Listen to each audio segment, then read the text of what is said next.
Terima kasih Tuhan, Engkau telah menyelamatkan diriku dari kepalsuan. Setiap cinta ini kuberikan kepada siapapun, di penghujungnya selalu mengecewakan. Selanjutnya tidak mungkin lagi kuberikan kepada siapapun, kecuali kepadamu saja, wahai Tuhan. Cinta ini kupersembahkan. Aku hanya ingin berbagi kebahagiaan dan tidak menggurui siapapun. Terlalu sulit bagiku untuk menyalahkan siapapun. Akan tetapi apabila ada orang yang ingin mengisi raporku, tentu aku sangat gembira sekali. Dan kujamin aku tidak akan sakit hati sedikit. Fakam Abdullahi la Abdul Ilali. Betapa banyak orang fakun maka jadilah engkau Abdullahi, hambanya Allah. La Abdul Ilali, bukan hambanya Kausa, bukan hamba Illah. Al-Illah artinya sebab musabab. Wa kama kana laka rabban wala illatan, wa kama kana laka rabban wala illatan fakun abdan lahu wala illah. Fakama kana, seperti juga halnya kana ada, laka untuk kamu, Rabban sebagai Tuhan, wala illatan dan sebagai, bukan tidak sebagai illah, sebagai alasan, sebab. Fakun abdan lahu wala illah, jadilah engkau hambanya, jangan menjadi hambanya illah. Litakuna lahu kama kana laka, supaya engkau menjadi sesuatu yang sesuai dengan yang direncanakan. Hadza akhir bab as-salis wal 20. Ini bab yang ke-23. Jadi ini adalah hari ini kamu semua sudah selesai tahapan ke-23, sudah kelas 23 sekarang ya. Wis tamat tidak tinggi. Kelasnya kelas 23. Sudah ya. Iya. Jadi di sini ada satu kesimpulannya sih, bahwa jadilah engkau hamba Allah, jangan menjadi hamba kausalita. Ini banyak orang mengaku dirinya bertuhan, tetapi ternyata yang menjadi gandulan, menjadi pegangan adalah sebab. Ya baka pengen sugih, ya kudu wakal. Baka pengen pintar, ya kudu rajin belajar. Baka kudu pengen waras, ya kudu berobat. Baka beli obat, ya beli waras. Baka beli menggawe wakal, ya beli sugih. Baka belajar, ya beli temenanan, ya beli pintar. Jadi yang menentukan pintar sugih waras siapa? Ya sebab. Paham ini? Kita tidak merasa bahwa sesungguhnya kita lebih banyak mempercayai kepada sebab akibat. Ketahuilah, sebab akibat diciptakan Allah dan ditetapkan sebagai hukum alam, memang ia berlaku umum, tetapi itu hanya aturan. Sehingga jangan beranggapan bahwa Allah pun harus tunduk pada aturan itu. Ngerti betul omongan ki? Paham beli? Jadi artinya dari satu sisi, Tuhanmu itu siapa? Apa Allah yang maha kuasa atas segala sesuatu, yang tidak terikat dengan sabab musabab, yang apabila berkehendak tinggal berucap saja kun maka terjadilah? Ataukah Tuhan yang juga terikat dengan aturan-aturan yang dibuatnya sendiri itu? Nah di sini akhirnya kan ujung-ujungnya sampai nongol ucapan bakal langkar yang mamah sadar dia masih dia. Sebabnya asal pokoknya kita ngedul sawah 5 hektar itu ngedul sawah nyumbang masjid dia. Dalam beli tersumbang kita masa daji orang-orang kok. Ya kan seperti itu. Anak wong kapan kelelep ditulung pilih sama aduh laman beli tulung itu saya kok mau tersembengan kok. Jadi sesungguhnya siapa yang menyelamatkan dia itu? Iya, tapi diyakininya kan bukan Allah. Karena dengan sebab itu Ya duduk kita bisa suguh semuanya kita ada wong tanine. Dia kepokok kengelan barang makan. Iya, awan jadi bengi-bengi jadi awan. Jam 3 bengi mangat nih sawang giring-giring banyu. Orang. Ya untung bakal meyakini saya disuruh Allah untuk menyelamatkan orang. Tetapi kan saya telah menyelamatkan kamu kan masalahnya. Nah ini satu hal yang perlu kita cermati. Jadilah engkau hamba Allah, jangan menjadi hambanya sebab. Sebab ini sepertinya menjadi Tuhan juga secara tidak sadar. Namun sira diparingi muka-muka tadi wong bener. Yang kamu sadari kita ke bisa sebenarnya oleh hidayah sing Gusti Allah. Apakah gara-gara ngajinya pakai sakur?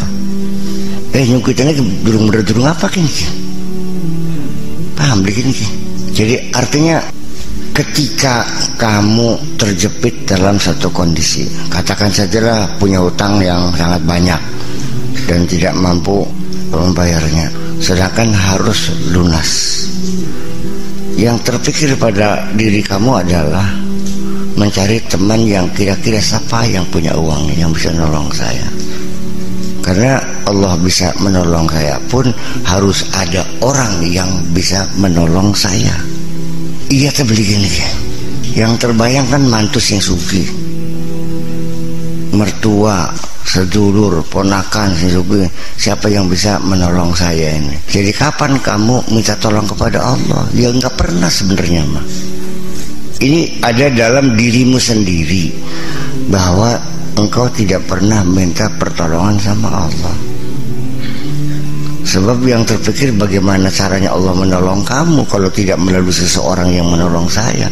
Jadi memaksakan Allah menolong saya tidak boleh langsung, harus melalui perantara, melalui sebab.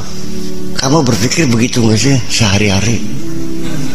Ketika kita mendapat pertolongan dari orang menyelesaikan satu persoalan, awalnya iya alhamdulillah urusan pragat kabeh. Ya awit kita kenal karo kubu bedula loh. Akhirnya saya mendapat kesempatan dan dia menolong saya menyelesaikan. Jujur saja, dalam hatimu ditolong oleh kubu bedula apa ditolong oleh Allah? Ya. Siapa yang berjasa tetap akhirnya bukan kepada Allah, kepada teman kita yang menolong itu. Satu bukti demikian, nggak usah dibohongi. Ketika engkau merasa terikat dengan kebaikan-kebaikan teman Anda itu, ya, sehingga ketika Anda diminta sesuatu selalu oke bos, siap. Aduh kelingan kebagusannya. Seperti itu kan persoalannya. Ini kan sehari-hari, bahwa yang ada dalam pikiranmu, dalam hatimu adalah ternyata teman-teman kamu yang banyak berbuat baik kepada kamu. Selama ini kamu tidak merasa mendapat kebaikan-kebaikan dari Allah.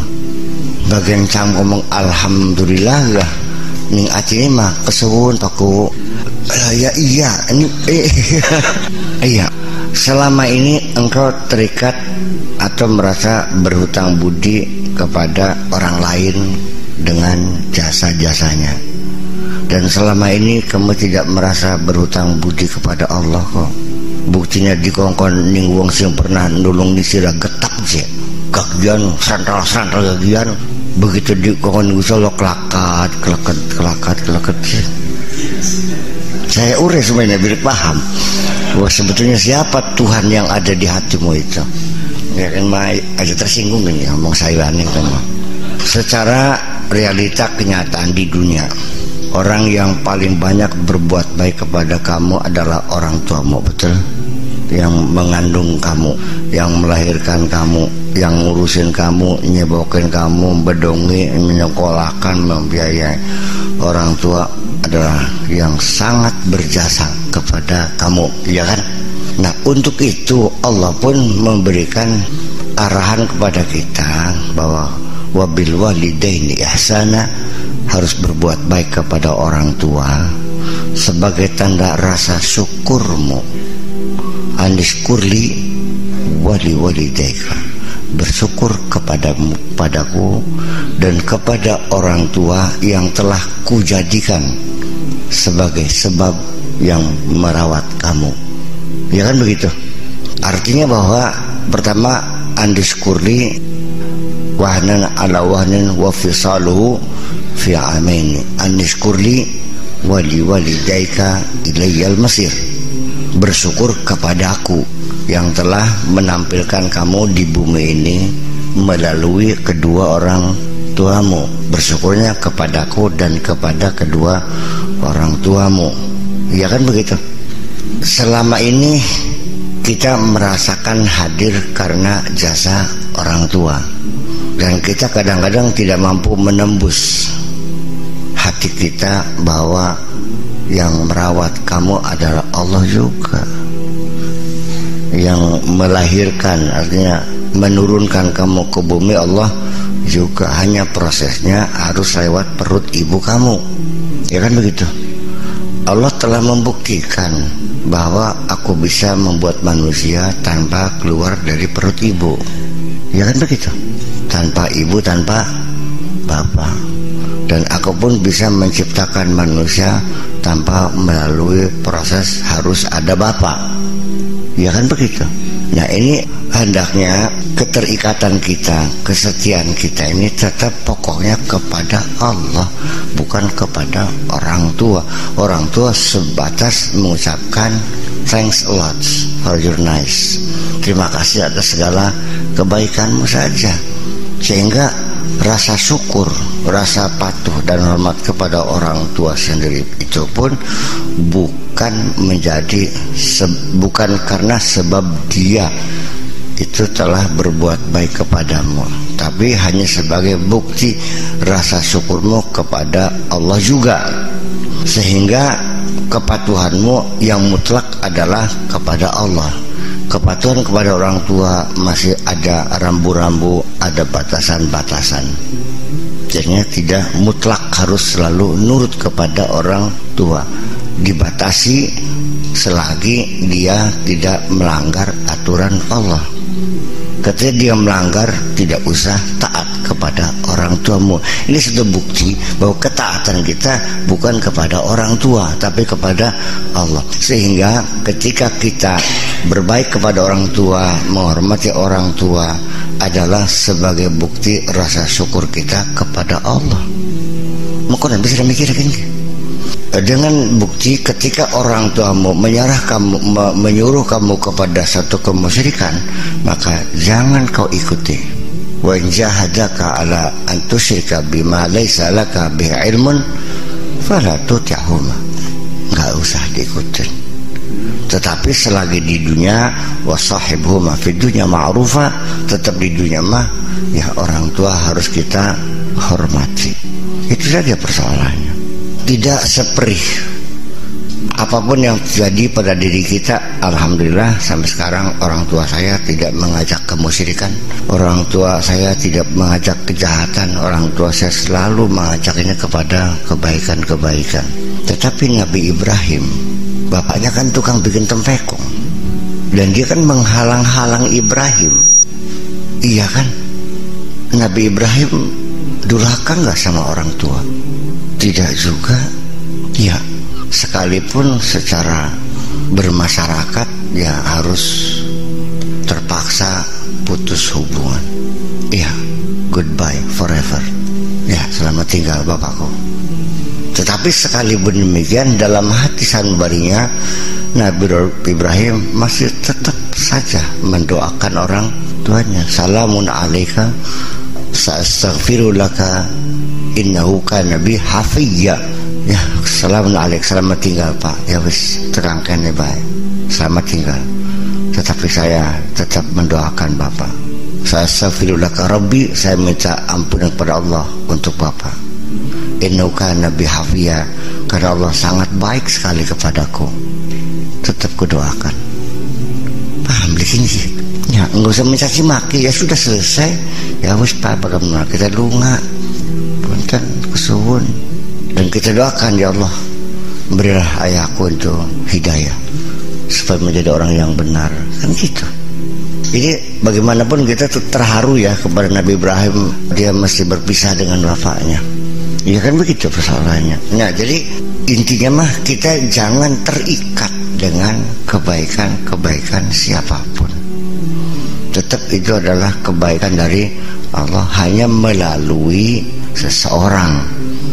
Seseorang itu kita posisikan bukan sebagai agen yang berbuat baik, tapi hanya sebagai perantara saja, melalui dia. Kalau tidak melalui dia pun, Allah ketika menolong kita akan sampai. Sekalipun tidak melalui siapapun, Allah bisa langsung menolong kita. Ya artinya bahwa kita menyadari, dan ada satu bukti lagi, ketika kita masih selalu terikat dengan kebaikan-kebaikan orang, ya kan begitu. Dan kita secara sadar bahwa orang itu telah banyak berbuat baik kepada saya. Dan dalam pikiran kita tidak pernah merasa mendapat kebaikan-kebaikan Allah. Karena kita tidak pernah merasakan dapat kebaikan Allah, tidak merasa diberi rezeki Allah, tidak merasa diberi pangkat oleh Allah, tidak merasa diberi segala macam, maka ujung-ujungnya tetap karena kita tidak mengakui kebaikan Allah, maka dalam segala hal apapun silaku masih hitung ijir baik Allah. Setiap Allah memerintahkan kamu mengerjakan sesuatu, melaksanakan perintahnya, di penghujungnya selalu menuntut upah kepada Allah. Kita dibayar pirang konek. Dengarkan baik-baik. Kenapa kita kepada orang tua disuruh mengantarkan surat, disuruh mencuci pakaian, disuruh mengantar masakan ke sawah? Kita tidak mungkin dan tidak layak ketika apapun yang diberi orang tua kita minta, berapa Anda akan membayar saya? Mungkinkah anak kepada orang tua bilang begitu? Nang tolong gaika sawah kasuket belulu, oh ya sengga dibayar pira kita nih? Ditampak beli anak mau nunggu, ditampak beli. Nang tolong ga ngomongan adik melas kah? Jika adu sana, iya kan gitu. Pira bayarannya? Iya. Dan kita tidak layak meminta upah kepada orang tua. Apa dasarnya? Karena kebaikan-kebaikan orang tua. Betul? Pantas beli nih wong tua sing melocot di sira sing cilik mulak. Tulin tokon bayaran. Iya kan? Itu adalah kita kepada Allah ya berani menuntut ganjaran, berani menuntut upah. Apa yang engkau berikan kepadaku ketika aku berbuat baik, untuk terbelikin. Jadi wong sih bakal kandane ganjaran bahkan untuk belikin. Ya kita harus, persoalan Allah bercerita pahala itu adalah kewenangan Dia, kekuasaan Dia untuk memotivasi kita supaya kita terdorong untuk berbuat baik.